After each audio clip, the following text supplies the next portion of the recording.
Time now for Inside Utah Politics with Lindsay. Well, welcome in today. We're so glad you're here. Thanks for finding us on News for Utah Plus. That is our free TV streaming app on Amazon Fire, Roku, Apple TV, and newer Samsung devices. If you have any of those TVs at home, streaming services, then find us there. We're also on YouTube as well. Joining me today, Sarah Real, Adam Gardiner. Hi, guys. Hi. Tell us who you are, what you do. I'm Sarah Real. I'm on the Utah State School Board representing District 5. I also teach political science and work at Salt Lake Community College. But your views do not reflect the State Board of Education. Organizations. There we go. Or Salt Lake Community College. Adam, go. I'm Adam Gardiner. I'm a lobbyist here in Utah, and my views do reflect that of the school board. So. Your views Can't stop him. Right? First Amendment rights. Right. Your views reflect all of you. All right. Well, we got to dive into the serious conflict off the top here. Going on in Iran, U.S. and Israeli strikes killed the supreme leader in Iran over the weekend, dismantled the regime's command center there. We have learned, I believe, and Peter, fact check me on this if I'm wrong, but I believe we're at 6 U.S. service members who have been killed now in this conflict.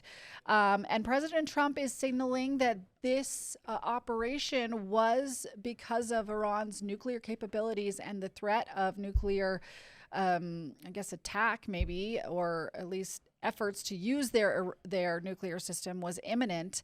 It remains to be seen whether that is true, but that was also sort of the justification for when we struck Iran in July. So nonetheless, here we are, still conflict around the region as we speak today. Guys, what is the most notable thing here for you just about the strikes, the way U.S. and Israel teamed up, the way the president took action here without, congressional approval? What of this is most notable to you? The impact on oil? Talk to me about all of it. Okay. I'll go You can first. somebody talk about All right, it I'll go too. first. What was interesting is on the afternoon of the State of the Union, Marco Rubio and other national security folks met with the Gang of Eight, which is leadership in both the House and the Senate. And they explained what was going to happen, that they were going to start bombing Iran. And when they did that, they laid out a case of why they would be doing it. And they said that we have intelligence that there are imminent attacks on bases valuable to U.S. interests or U.S. bases themselves. That is not the case that President Trump made to the American people, where he said, we want regime change. This is its purpose. We're worried about their nuclear program, which we were told dismantled in July.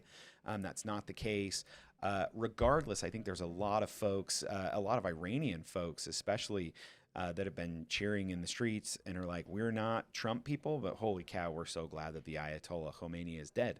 And one thing I thought was pretty funny, maybe this is a little gallows humor, but when they asked President Trump who the next Ayatollah was going to be, what do you know about him? And he said, we killed like 42 of the next in line, so we have no idea. They could just pull the new guy off the street. There is going to be some ripple effects. We're going to see if the Iranian people take the matter kind of into their own hands, with hundreds of targets being destroyed, their navy being destroyed. Are the people going to take their government back? Is there going to be a regime change, some new democratic elections? We don't know what's going to happen there. We've seen the price of oil futures shoot up through the roof, and that's going to get more expensive. So there's a lot of things that are going to happen on the world stage. We've obviously sadly seen American soldiers die, and President Trump has indicated, and I believe him, that's not the last of the U.S. soldiers and soldiers from other countries that are going to die, and civilians that are going to die in these attacks. Yeah.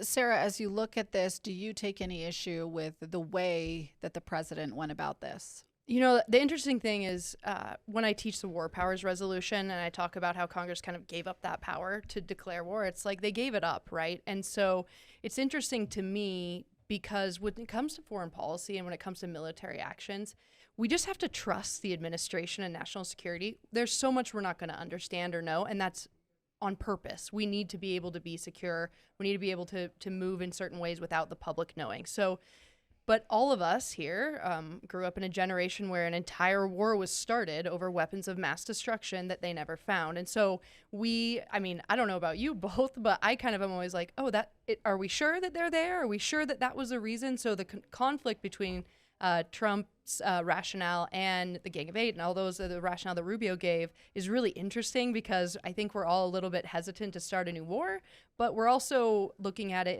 in the perspective of, what does this mean? Like, where are we going to go from here? Because I'm not sure. Like, that's where this instability in that area is really dangerous.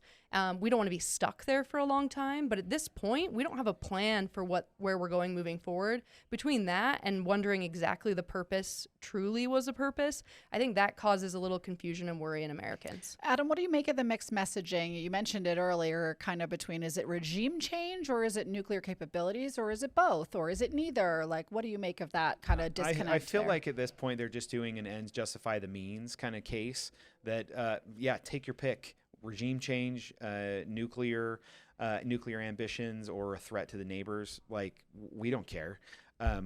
All we know is these are bad guys, and we need to take them out. And look, as a Republican, I love skepticism of the government. I think that's a healthy, good thing. We shouldn't trust what our government tells us all the time. So I think that's great. But I also am on this other side of the fence of, I'm super happy to see that a lot of these guys are gone. I think they're horrible, evil, oppressive people, and the world is a better place with them dead. Yeah, it'll be interesting to see the ramifications of this. You know, I think the last time you guys were here, or one of the last times, we talked about Venezuela, right? And it was sort of like the regime change there, but we haven't really heard much of like what's... See, and I have a tougher time with Venezuela, to be honest with you, because the reasoning that they gave there is something that not a lot of people bought, where they said that narco traffickers were now weapons of mass destruction. So we had to change the definition to fit our narrative. And then we took out boats that we didn't know who they were. There was no case made to the American people. And then we kidnapped Maduro, which, by the way, just from like a military perspective, it was super cool to watch. So we kidnapped this guy. We didn't lose any American soldiers. It was awesome. And then we kept the communists in charge again. Like, so there was no regime change. Right. We just moved from one commie to another. And I don't know if that's like, I think the American people looked at that and they're like, that was really cool, but what did we accomplish? Right. Iran, I think the goal is to see something bigger, to see a new ally in the Middle East, which would be very cool. And I hope that it happens. Yeah. All right. We'll keep an eye on it for sure. Sarah, any final thoughts before we change topics? No, I agree with Adam. I think that it's very different, Venezuela versus Iran. And I do think that tone, though, from our experience with, conflicts with the war on terror in Afghanistan, we had all that. It's a lot fresher to folks, and they're not going to be very optimistic on how we're moving forward. And they're going to deal with that in oil prices and other ways. And that will be interesting to see with these midterm elections. Okay, we'll keep an eye on it for sure. Let's move here back home and a little bit more locally. We're in the last week of the legislative session. I just need a minute to just... Yeah. It's a Monday morning on the last week of the legislative session, by the way, and already like 3 bills have been replaced with 3 other bills, and I'm just like, But to people that actually work there every day, it still feels like we have 100 years left. That's fair. But it's also super fast. That's a weird feeling. 4 days left and anything can happen. 4.5 days, I should say. So sort of legislative adjacent would be the repeal of Prop 4. That is kind of what's bubbling up behind the scenes at the legislature. We got updated numbers just this morning, which shows the GOP-backed effort to repeal Prop 4 has hit its thresholds technically in its 26 of 29 Senate districts and got its statewide signatures. But there is one district in particular, President Adams, Senate District 7, that is separated by only 87 signatures. Davis County told me as of Friday that they still had hundreds of rescissions still to process, and they were doing a second pass on all those signatures. So, Adam, given all of those facts, what do you make of this? Is that a big enough buffer? Oh my gosh, no, that's terrifying for those of us that are for the Prop 4 repeal. I didn't think it would come down to a photo finish. It was much closer than I ever thought it would be. Again, I think this just proves my point that initiatives and referendum in any of these are very stupid. You can do with enough money, you can create your own laws, and I think that that's a bad way to make policy. And so but it's not enough money because they had $4 million, the GOP did, and if they don't get their signatures here for something that's supposedly super unpopular. So I would argue that that if you do have enough money, whether you were organized enough to do it like the correct and most efficient way, I think that remains to be seen. But so these citizen-led initiatives and referendum are a tough pill to swallow for me. But just as like a political nerd, this is super fun to watch in the photo finish. For sure. Sarah, what do you make of these close numbers? I think last time I was on the show, I called all of this a giant turd, and I still agree with that. It's turned into quite a mess. And I'm still right. Yeah, I'm still right. It's still a turd. Well, we're polishing it, okay? Yeah, We're polishing the turd. I like the idea of people being able to gather signatures to put something on the ballot. I do. I like that. I think that Utah, for a long time, we've been a political space where we're very kind. We don't like mudslinging. We don't have a lot of controversy that happens in our politics. And what I'm seeing now is we're kind of changing and shifting as a state. We might see more of these, ballot initiatives, people trying to gather signatures, get stuff on the ballot. We're seeing, drama and chaos like a Bravo TV show with the Salt Lake County GOP party. We're seeing people still, questioning the governor's election. It's just, those are things that happen in normal states. Like, go to Illinois, that is just a normal day, right?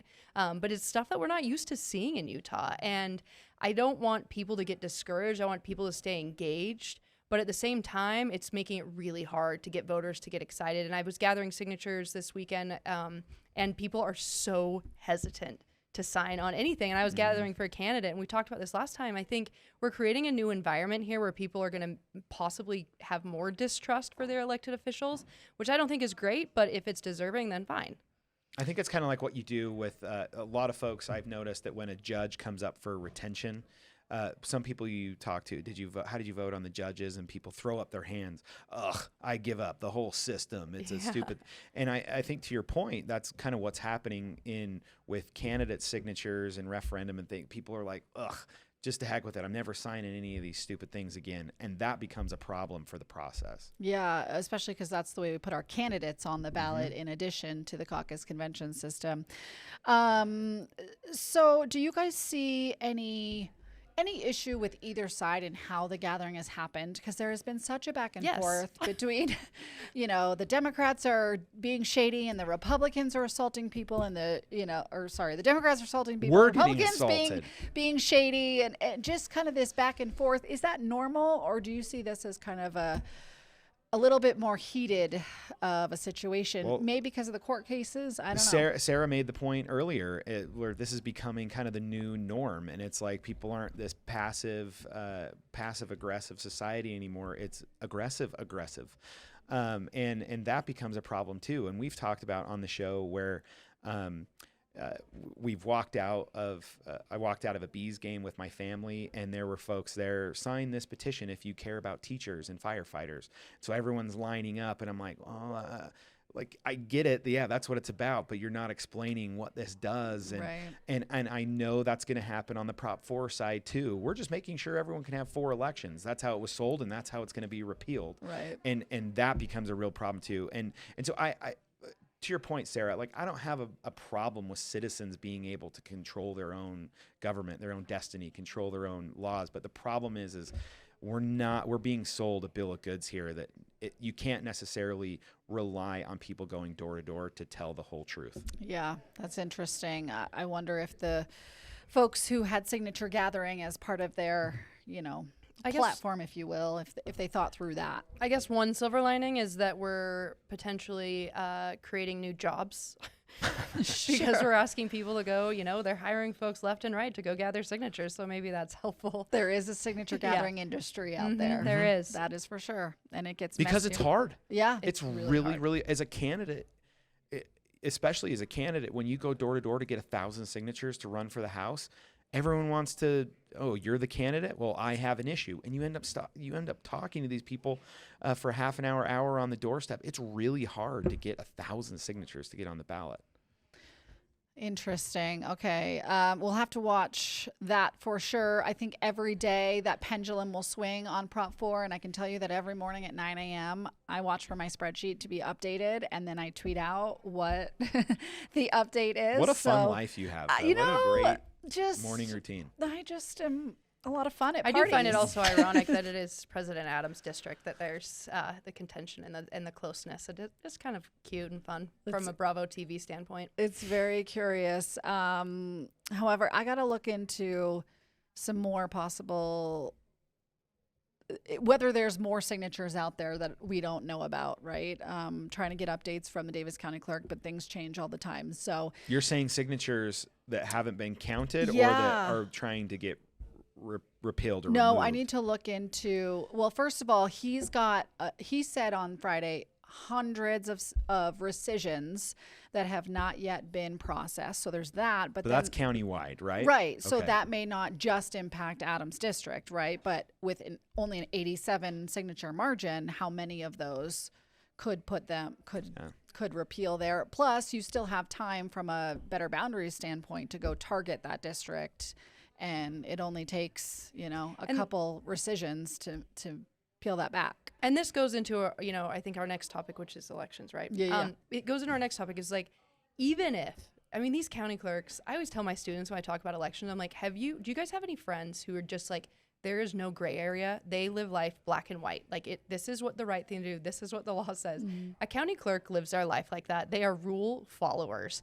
And so despite how amazing our county clerks are, how thorough they are, how they're triple, quadruple checking everything, with the way that folks look at elections and their vote and vote by mail and all of this, are they going to have the same amount of doubt that they're having with elections that they are about the signature gathering? We've already seen it happen, and I wouldn't be surprised if, regardless of what we can't find out, if there's like they got 4 signatures over what they needed to get, if people are going to start being grumpy about the process. Yeah, well, I did see which turns it into an even bigger turd. Utahns for Responsive Government come out and say, we recounted our internal numbers, which they claim they were pre-verifying, right, and pre-checking signatures, so they know, presumably within, serious close margins, how many signatures are valid when they turn them in. They believe that they have enough to meet their thresholds. So whatever the clerks are counting now, if they believe that they have, met those, then they might challenge those. And the only way to do that is in court, right? If it comes down to 4 signatures and there's no recount process on the Prop 4 repeal, right? So you would need to challenge that in court and have them count it again, I suppose. So this may be far from over. Lots of just turds. let it end. Lots of turds to talk about. All right, let's finally move into some election reforms that the Utah legislature is considering. This is the big matzo ball on Utah's Capitol Hill that all of us in the, I'll call it the informal media press corps, are wondering about. HB 479 is a big elections bill being run by Representative Jeff Burton.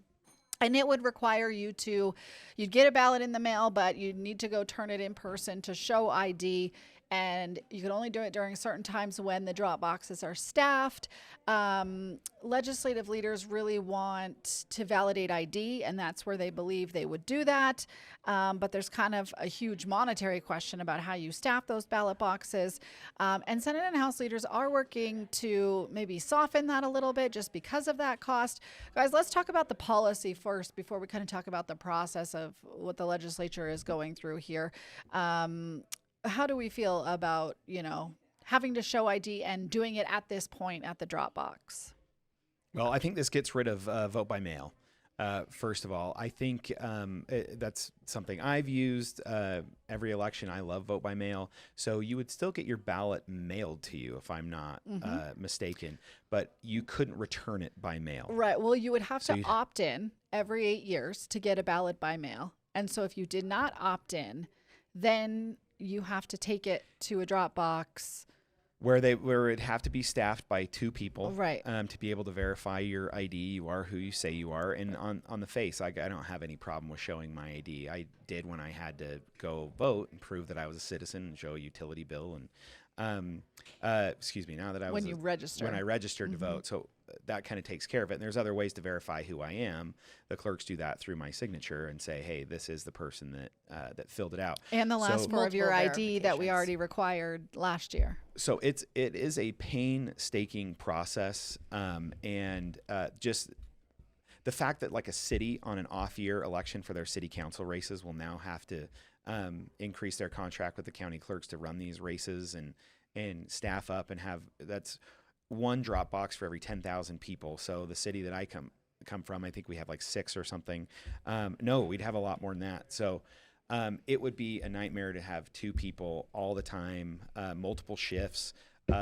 That is just really hard to stomach. You can opt in to vote by mail, which in this case would just be back to 2011 absentee voting, right? You prove who you are and you get an absentee ballot, just like if you were in the military or moved out of state. And so it's going to be interesting to see while it's in the Senate, how they're going to kind of merge their 2 versions together. I don't think the way this bill is now is how it's going to end up. And so we're going to see what type of negotiations they have.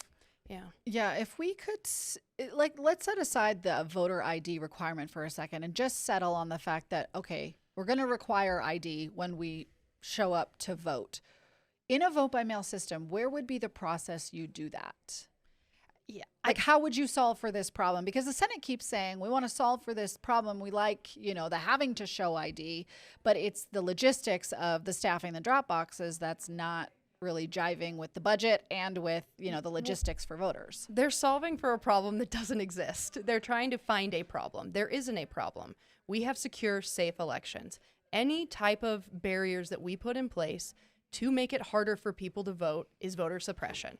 This does not help access. It does not help secure. I'm sure it does help security in some ways, but they're using that as a smokescreen to stop access to voting. It's making it harder for people to vote.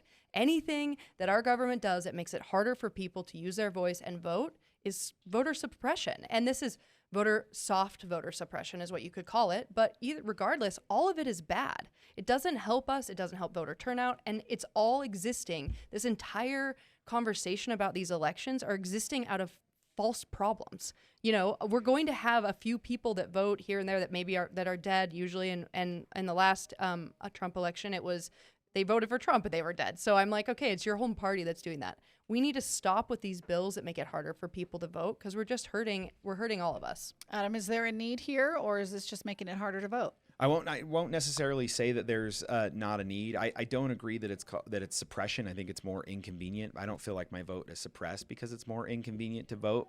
So there may be a disagreement there, but the problem is we had an audit that showed what the real problem was, and I think we only had just a couple of instances, maybe one instance. So change the whole system because we had a couple of instances. And that's why I say they're going to negotiate that down to find out what the major problems they have to solve are. We're not going to change the entire system, but what are the 1 or 2 core issues that we have to fix, and it'll be interesting to see where they do. I can tell you it's been frustrating to be in the Senate's media availability every day and constantly ask them about that bill, and they'll just be like, we'll see when it gets to us. We're just like, tell us what you're going to do. So we can. And it's hard because you have multiple changes on the House side. They're like, we don't even know what it's going to look like when it gets here. I just want to be like, if you're going to kill it so we can all move on. I'm tired of thinking about it and having to worry about it. So we will see. By the next time we talk to you, that bill will change, and then we'll talk about it then. Yeah, we will see. All right, Sarah Reel, Adam Gardiner, thanks for your thoughts today. We appreciate it. Thank you. Thanks as always. Producer Peter, I haven't heard from you much, but appreciate you being here. No, listen, you told me to fact check you if you were wrong off the top of the show, and you weren't. Yes! So I let everyone assume from there. But I did pull up my camera so everyone could see my shirt, and I think your my hair looks decent today. On point today. And I can only wear it so much longer. It was 60 degrees this weekend. You look good, Peter. Appreciate you. All right, as always, watch Inside Utah Politics Sundays at 8 a.m. and 4 p.m. This week we will have the Speaker of the House. Sorry, nope, scratch that. We will have the Senate President joining us. The Speaker was not available, but the Senate President will be joining us, so at least watch for that. And another episode this week of our streaming show, so make sure you tell your friends about us. And we will see you next time.